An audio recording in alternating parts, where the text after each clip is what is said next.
My next guest is that person who I met who's changing lives on a daily basis, based in Houston, Texas.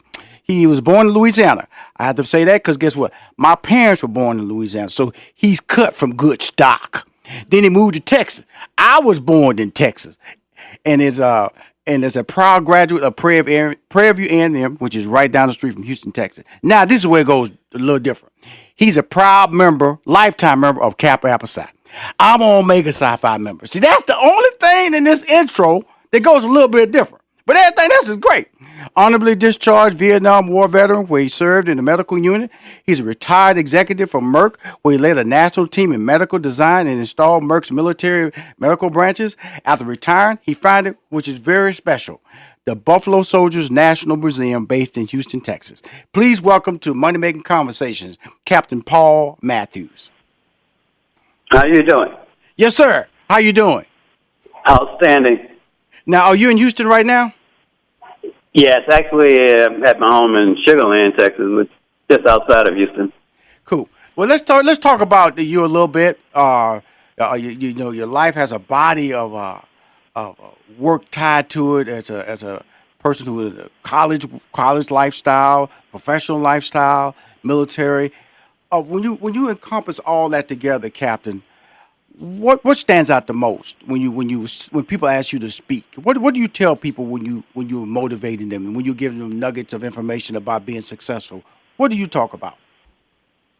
Well, I talk about having specific goals, direction, and leaving a place like Prairie View, being a second lieutenant in the United States Army, and going on to a successful career in the pharmaceutical industry, and then being able to collect artifacts, documents, memorabilia from 30 years of traveling around the country and starting a museum. Those are the kinds of things that I thought, make it all worthwhile, so that, we as African Americans have controlled the history narrative. Mm-hmm. I think that's the key. The key to the future is being able to demonstrate, your history. Right. So when you talk about the Buffalo Soldiers National Museum, of course, many years ago, Bob Marley did an amazingly popular song called Buffalo Soldiers. Right. And, yes, sir? Yeah, the museum actually opened January the 5th of 2001, mm-hmm. and we focus on and feature the Buffalo Soldiers. But in actuality, we give a perspective on the African-American military experience mm-hmm. from 1770 to 2000, mm-hmm. or from the Revolutionary War to the Persian Gulf War. If you talk about personalities, from Crispus Attucks to Colin Powell. And right. Our mission is to preserve, promote, and perpetuate the honor and legacy of the brave men and women who fought, bled, and died in defense of America. Okay, cool. Now, it is the Buffalo Soldiers National Museum. Who are the Buffalo Soldiers?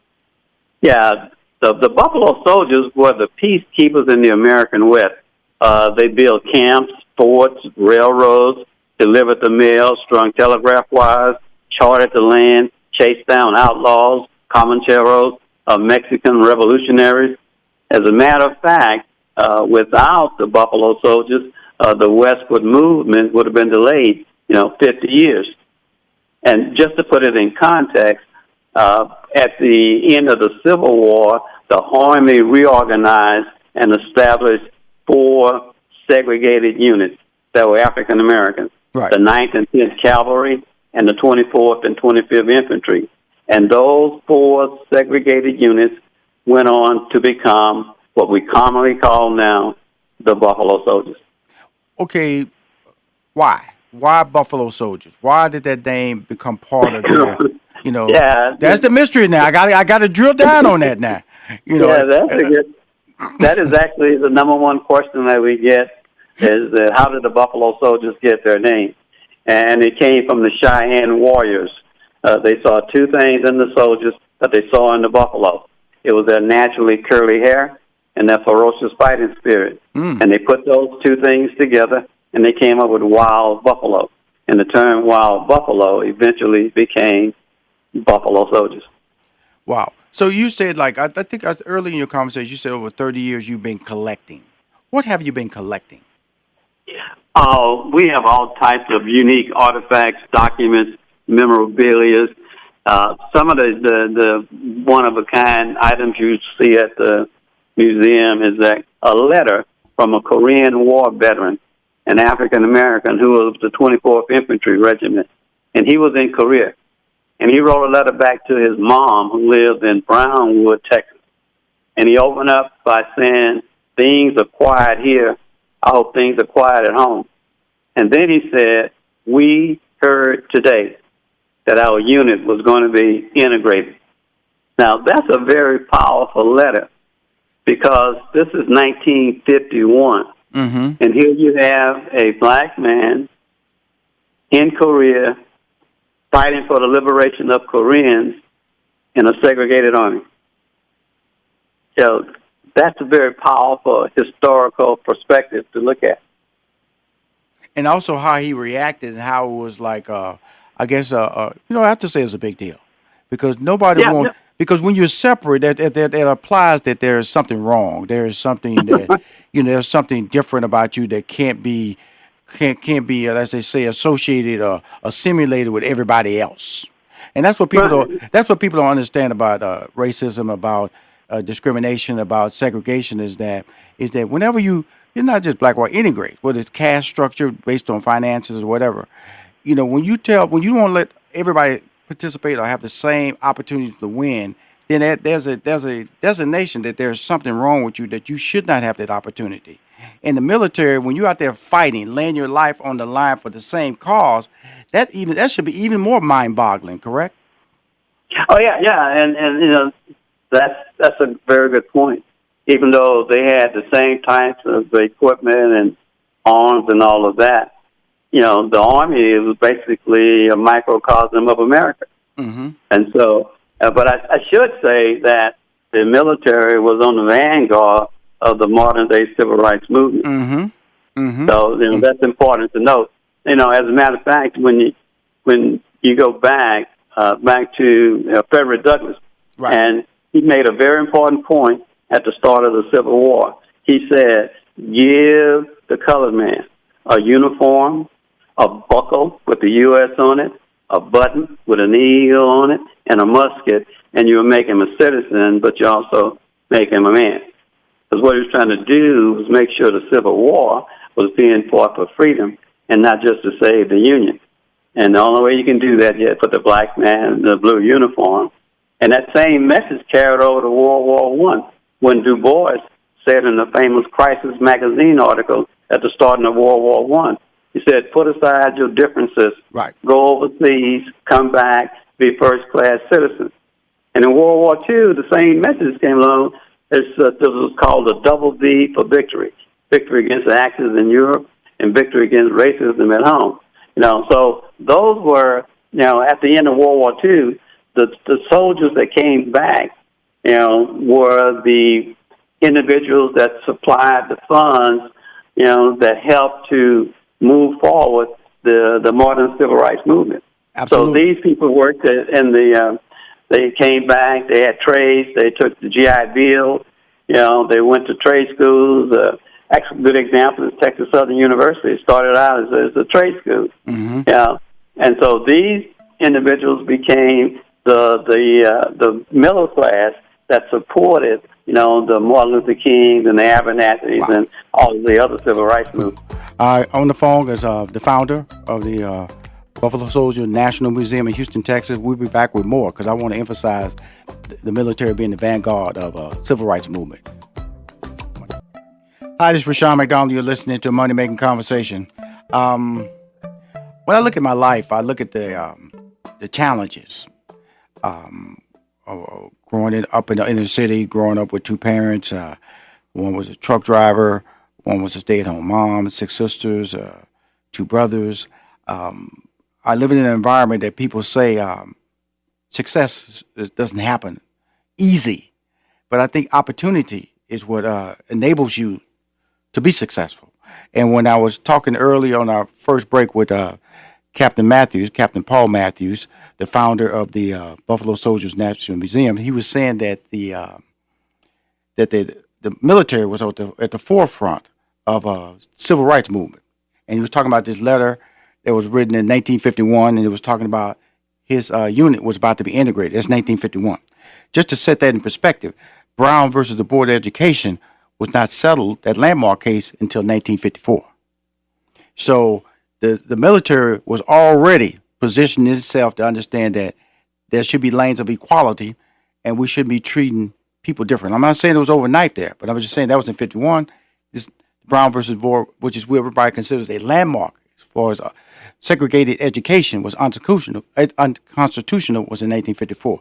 So I want to just point that out to you, what you said earlier, Captain, that the military was at the early stages and being able to enable African American men or black men, as they were known back then, or Negroes, depending on the time frame of their participation. Right. You know, we get a name change every 20 years. You know. Yeah, absolutely correct. And so, Yeah, you know, and that's really a role that you played, you know, in being there. And when I took the tour, and because we have a relationship, and I got real busy. It's something I promised him that I'm going to do as far as some fundraising activity with the museum.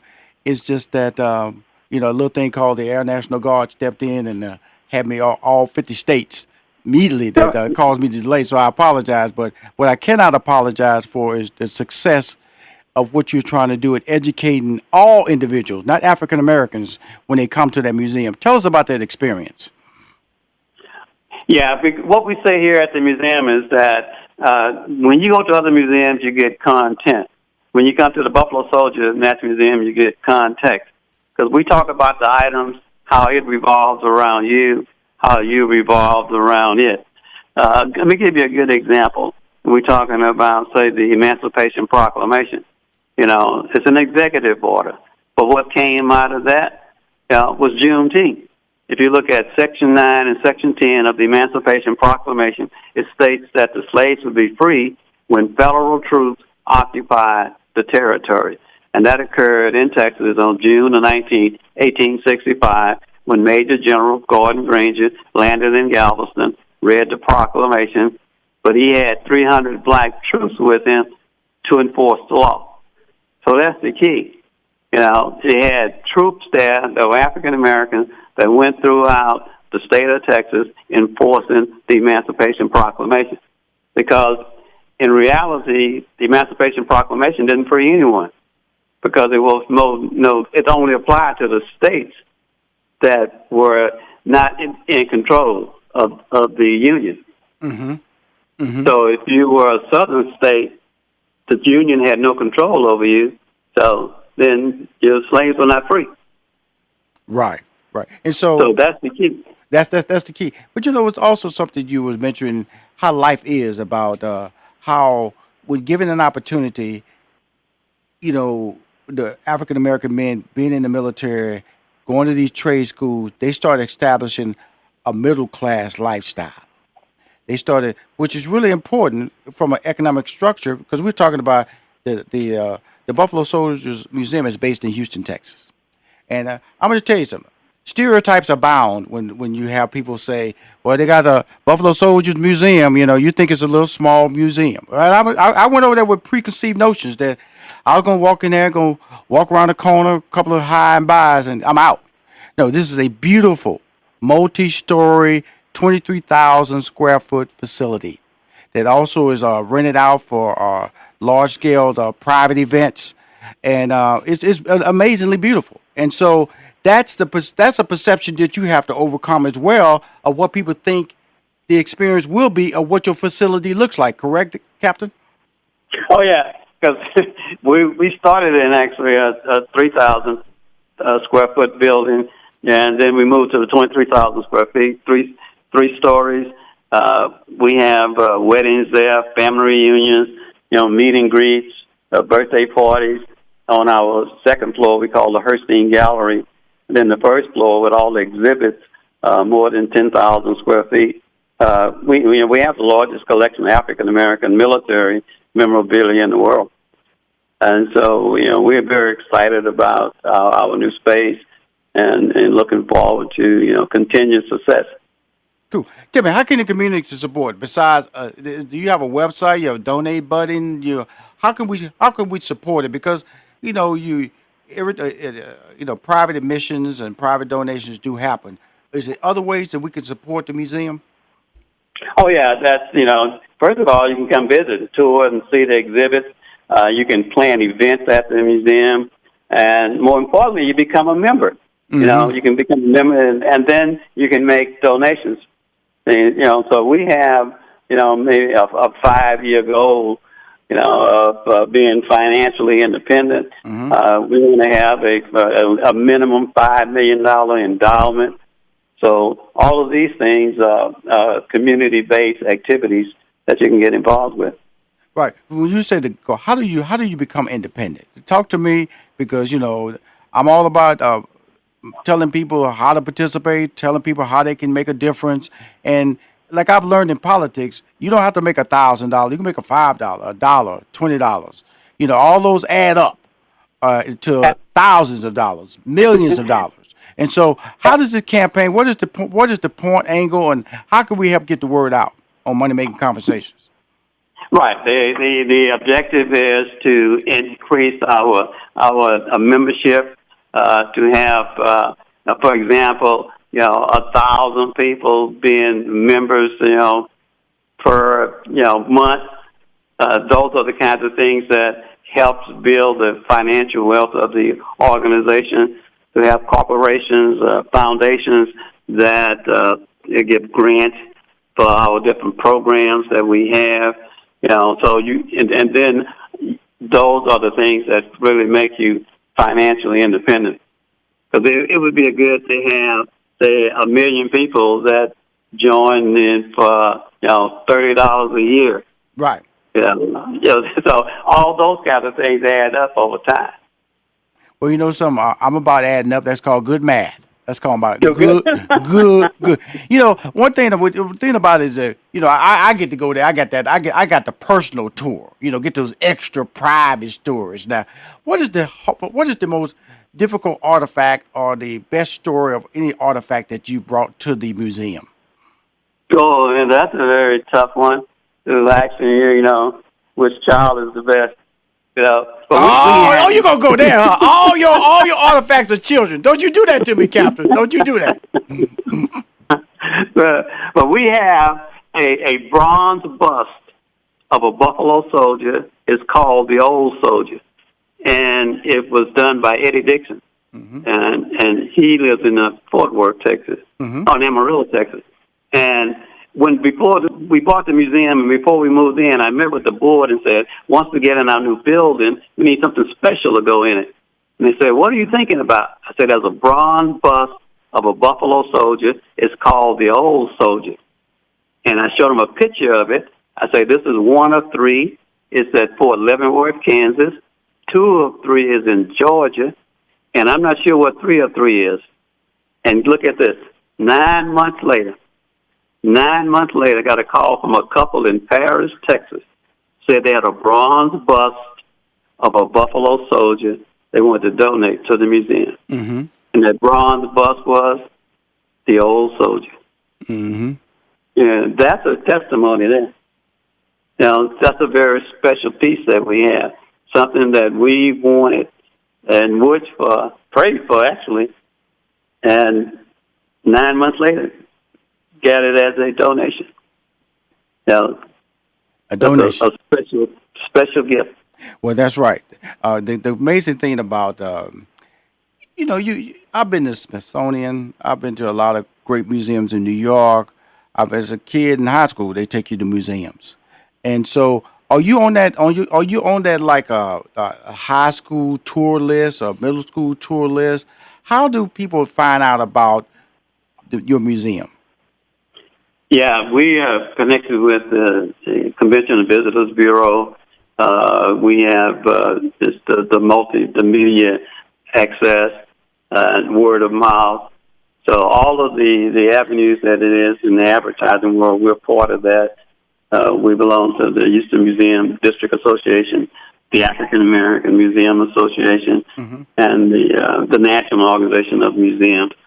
So, we are affiliated with all of those entities. Well, it's really good. I'm talking to Captain Paul Matthews. He's the founder of the Buffalo Soldiers National Museum, which is a 23,000 square foot museum located in Houston, Texas. The mission of the Buffalo Soldiers National Museum is to educate the public and to preserve, promote, and perpetuate the history, tradition, and outstanding contributions of America's Buffalo Soldiers from the Revolutionary War to the present. The amazing thing about it is that when I went there, I learned so much, and I want to go back. And so much more that I'm committed to helping raise funds so he can meet his goal. Again, I want to thank you for taking the time to come on my show, sir. I've been near a building. I've made a commitment to you, and I brought you in my show just to remind you that I didn't forget, and you are part of my future, okay? Thank you very much. We appreciate it and look forward to seeing you.